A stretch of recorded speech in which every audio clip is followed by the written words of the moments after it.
He's known around the world for his mind-blowing motorcycle designs. But to truly understand Paul Teutul Jr., you have to go back to the very beginning, to a childhood spent not in front of a television, but amidst the grit and grime of an ironworks. This is where the foundation of his craft was forged, literally, in the fires of his father's demanding tutelage. Most kids were learning their ABCs. Paul Jr. was learning about angles, welds, and the unforgiving nature of steel. Forget playgrounds and playdates. His stomping ground was Orange County Iron Works, a bustling fabrication shop owned and operated by his father, Paul Teutul Sr. This wasn't some idyllic apprenticeship. This was a baptism by fire, a crash course in real-world skills and relentless hard work. Even before he could properly wield a wrench, young Paul was immersed in the world of metal. Family legend says that from the time he could walk, he was drawn to the shop like a magnet. While other toddlers played with toy trucks, he'd be mesmerized by the sparks flying from a welder's torch, the deafening roar of machinery, the sheer physicality of transforming raw materials into something tangible. His father, a no-nonsense, old-school type, didn't believe in coddling. If Paul Jr. wanted to be around the shop, he had to earn his keep. So, even at a ridiculously young age, he was put to work. His first job? Sweeping the floors, a seemingly menial task that instilled a sense of responsibility and an understanding that even the smallest roles were vital to the overall operation. But it wasn't just about the chores. Even in those early years, a spark of creativity was flickering within Paul Jr. While most kids his age were building forts out of blankets, he was scavenging scraps of discarded steel from around the shop, little offcuts and rejected pieces that others saw as junk. To young Paul, these scraps weren't just waste material. They were potential raw ingredients for his imagination. He'd spend hours in his makeshift workshop, a corner of the garage commandeered for his artistic endeavors, bending, shaping, and welding these discarded pieces into miniature sculptures. These weren't polished masterpieces, mind you. They were rough around the edges, often crude, but they revealed a remarkable innate talent, an eye for form, and a knack for transforming cold, hard steel into something that resembled art. These early creations were a sign of things to come, a glimpse into the mind of a future master craftsman. As he grew older, the tasks became more demanding. Sweeping floors gave way to cleaning equipment, then assisting the welders, and eventually learning to weld himself. His father was a demanding teacher, to say the least. He pushed Paul Jr. relentlessly, holding him to standards far beyond his years. There were no participation trophies in the Teutul household. Mistakes were met with harsh criticism, often delivered loudly and publicly in front of the entire crew. This wasn't for the faint of heart. It was a sink-or-swim environment designed to toughen him up and prepare him for the cutthroat world of fabrication. Some might see this as overly harsh, even abusive. But Paul Jr. often said that while it was tough, it instilled in him a work ethic and a resilience that would serve him well throughout his life. His father's tough love approach taught him that there were no shortcuts, no excuses, only hard work and dedication. The other guys in the shop, the seasoned welders and fabricators, weren't exactly welcoming at first. They saw him as the boss's son, a privileged kid who hadn't earned his place. But Paul Jr. was determined to prove them wrong. He worked harder, stayed later, and soaked up every bit of knowledge he could. Slowly but surely, he began to earn their respect. They saw his dedication, his willingness to learn, and his surprising aptitude for the craft. He wasn't just some kid coasting on his father's name. He was a genuinely talented and hard-working young man. By the time he was in his mid-teens, Paul Jr. was a skilled welder and fabricator, capable of tackling complex projects and holding his own alongside the seasoned veterans. He had transformed from the kid sweeping the floors into a respected member of the crew. But even as he mastered the traditional skills of ironwork, his creative spirit continued to yearn for something more. He wasn't content with simply replicating existing designs. He wanted to push the boundaries, to create something truly unique, something that reflected his own artistic vision. This tension between tradition and innovation, between his father's pragmatic approach and his own artistic ambitions, would eventually become a defining characteristic of his career and a major source of conflict within the family. But in those early years, it was simply a quiet yearning, a simmering desire to break free from the confines of the ironworks and explore his own creative potential. This foundation, built on sweat, sparks, and the constant pressure of his father's expectations, laid the groundwork for everything that was to come. It was a brutal but invaluable education, one that instilled in him the skills, the work ethic, and the relentless drive that would ultimately propel him to the top of the custom motorcycle world. He had not just grown up in an ironworks, he had been forged there. Paul Teutul Jr.'s early life was steeped in the world of Orange County ironworks. But even amidst the clang of steel and the grit of the factory floor, a different dream was taking shape. While the family business provided a solid foundation, Paul Jr. harbored ambitions that extended far beyond iron railings and structural supports. He wanted to build things that moved, that roared, that embodied a spirit of freedom and individuality. Choppers. The late 1990s found Orange County Ironworks humming along, a successful enterprise built on hard work and sturdy craftsmanship. But Paul Teutul Sr., always a motorcycle enthusiast at heart, started tinkering with bikes in his spare time. It was a way to unwind, a break from the demanding work of the iron business. Little did he know that this casual hobby would soon transform the family's destiny. Initially, it was just a father-son bonding experience. Paul Sr., with his gruff exterior and practical mindset, needed help with a few custom projects.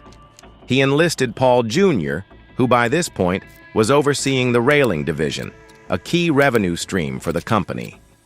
But as Paul Jr. got involved, his latent artistic talents began to surface. He wasn't just bolting on parts.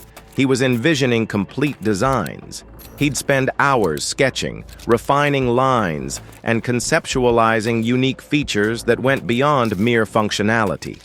These weren't just technical drawings. They were artistic renderings of raw power and rebellious style.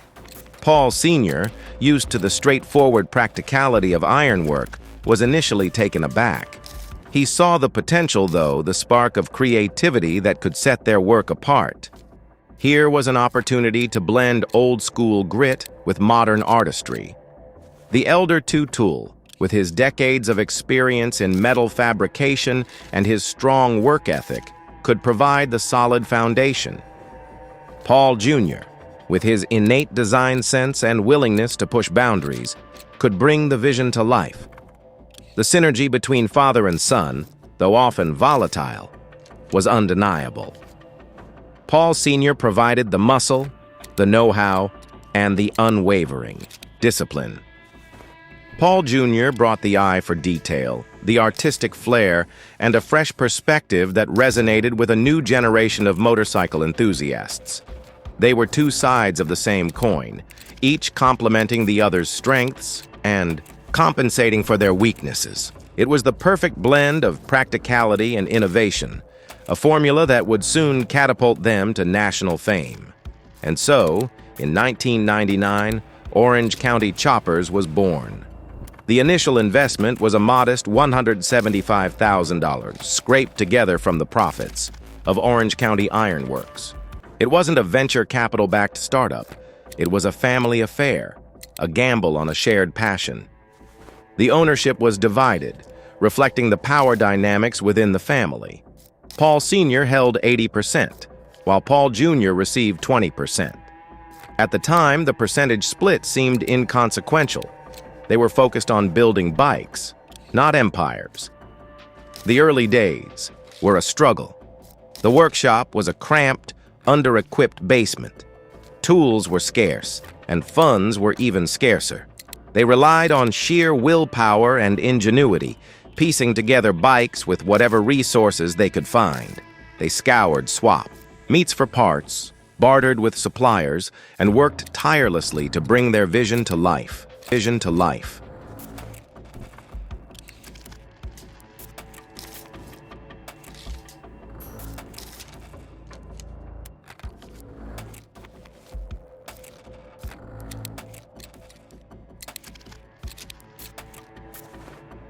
Their first major build was a chopper they christened True Blue. It was a labor of love, a testament to their dedication and craftsmanship. For 4 grueling months, they poured their hearts and souls into this project, working late into the night, fueled by coffee and a shared dream. The blue paint, meticulously applied and flawlessly finished, shimmered under the shop lights. The white flames, carefully hand-painted, added a touch of rebellious energy. The clean lines and aggressive stance exuded power and confidence. True. Blue wasn't just a motorcycle, it was a statement. It was a declaration that Orange County Choppers was not just another garage operation. This was the work of true craftsmen, artisans who poured their passion into every weld, every curve, every detail. The bike's debut at Daytona Bike Week in 1999 was a resounding success. The crowds were mesmerized, drawn in by its striking design and impeccable craftsmanship. It was clear that this wasn't just a hobbyist build. This was the work of professionals, and people were taking notice. But even with the positive reception, the early years were far from easy. The workshop was freezing in the winter, and the equipment was constantly breaking down. Suppliers demanded cash up front, and money was always tight. Paul Jr. often worked 18-hour days, sacrificing sleep and personal life to meet deadlines. The pressure was immense and tempers often flared. The now infamous father-son arguments weren't staged for a camera. They were born out of genuine stress and exhaustion. They were the product of 2 strong-willed individuals, each with their own vision, struggling to navigate the challenges of a demanding business. Despite the hardships, they persevered. They were driven by a shared passion for motorcycles and an unwavering belief in their ability to create something extraordinary. Each bike was a testament to their resilience, a symbol of their unwavering commitment to their craft. These were the days before reality TV, before the millions of viewers, before the fame and fortune. These were the days of sweat, sacrifice, and unwavering dedication. These were the days that laid the foundation for the Orange County Choppers phenomenon, the days when a father and son, fueled by a shared dream, transformed a modest ironworks business into a custom motorcycle empire, American chopper fame and family feud, the rise to stardom, the father-son conflict, and the breaking point. The year was 2003. American motorcycle culture was about to be turbocharged, not by a screaming engine, but by a television show. American Chopper exploded onto the scene, transforming a small custom bike shop in Orange County, New York, into a national obsession. Suddenly, Paul Teutul Sr. and his son, Paul Teutul Jr., were household names. But this wasn't just about the bikes. It was about the personalities. Senior, the gruff, old-school Navy vet with a booming voice and a zero-tolerance policy. Junior, the artistic prodigy, a visionary designer whose creativity often clashed with his father's rigid demands. The dynamic was combustible, and television loved it. The show wasn't a slow burn, it was an immediate inferno. Viewers were hooked on the high-octane drama, the screaming matches, the impossible deadlines, the spectacular bike builds that were always teetering on the edge of disaster. It was a perfect recipe for reality TV gold. OCC's popularity exploded. Orders flooded in. The shop transformed from a gritty fabrication space into a tourist destination. Celebrities wanted bikes. Corporate sponsors lined up. The Teutuls were living the American dream, but underneath the glossy veneer of success, tensions were simmering. The core of the conflict was control. Paul Teutul Sr., a self-made man, had built Orange County Iron Works from the ground up. He was used to being the boss, the one calling the shots. He saw OCC as an extension of his ironworks empire, another venture to be dominated and controlled. Paul Jr., however, saw OCC as his creative outlet, his chance to shine. He wasn't just a builder. He was an artist. He poured his heart and soul into every design, pushing the boundaries of what a motorcycle could be. He yearned for autonomy, for recognition, for a seat at the table. The cameras amplified these inherent tensions. The producers knew that conflict drove ratings, and they weren't shy about stoking the flames. Arguments were encouraged, disagreements were highlighted, and the pressure to perform was constant. What began as a father-son disagreement over design choices soon spiraled into a full-blown power struggle. Senior felt that Junior lacked discipline, that he was often late and irresponsible. Junior, on the other hand, felt stifled by his father's controlling nature, that his creativity was being undermined. The constant scrutiny of the cameras also took a toll. Every mistake, every argument, every raised voice was captured and broadcast to millions of viewers. The pressure to maintain a certain image, to play a role, added another layer of complexity to an already fraught relationship. One of the key flashpoints was Junior's stake in the company. While he designed many of the bikes that brought in millions, he only held a minority share. This disparity fueled his resentment, making him feel undervalued and underappreciated. He wanted more control, more recognition for his contributions. Senior saw Junior's ambition as a challenge to his authority. He viewed the company as his legacy, something he had built with his own hands. He wasn't willing to relinquish control, even to his son.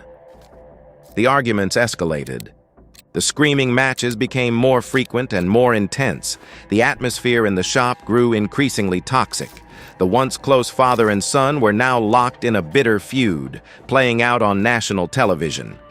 The bikes themselves became a battleground. Each design choice, each fabrication detail became a point of contention. Senior often dismissed Junior's ideas, insisting on his own vision. Junior, in turn, felt that his father was stifling his creativity, that he was trying to turn him into a carbon copy of himself. The tension reached a boiling point in 2008. A seemingly minor incident, Junior being late for work, triggered an explosive confrontation. Years of pent-up frustration erupted in a torrent of anger and accusations. The cameras were rolling as Senior fired Junior on the spot. The scene was raw, emotional, and utterly devastating. It was the culmination of years of conflict, the breaking point in a relationship that had defined Orange County choppers. That infamous moment marked the end of an era. It was the end of the father-son team that had captivated millions, the end of the illusion of a happy family working together to build amazing motorcycles. It was a turning point for Orange County choppers and for the Teutul family. But it wasn't the end of the story. In fact, it was just the beginning of a new chapter, one filled with lawsuits, spin-offs, and even more drama. The family feud was far from over, and the battle for control of Orange County choppers was just heating up. The world was about to witness a family war that would play out in the courtroom and on television screens, forever changing the landscape of custom motorcycle building and reality TV.